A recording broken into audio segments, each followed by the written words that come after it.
तिकडे पुण्याचे जिल्हाधिकारी बोलतायत, आपण थेट जाऊयात। नागरिकांना आवाहन करू इच्छितो की आवश्यकता नसेल किंवा अत्यंत इमर्जन्सी नसेल तर आपण घराबाहेर कृपया पडू नये।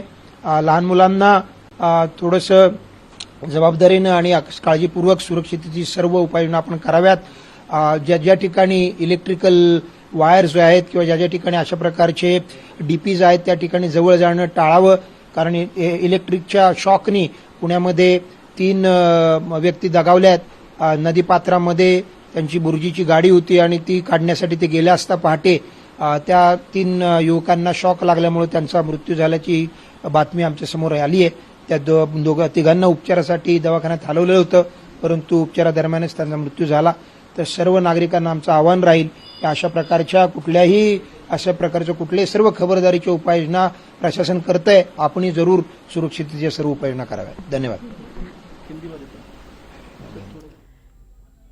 पुणे जिल्ह्यात मुसळधार पाऊस झालेला आहे। अत्यावश्यक असेल तरच घराबाहेर पडा असे आदेश आणि सूचना पुण्याचे जिल्हाधिकारी सुहास दिवसेंनी दिलेले आहेत।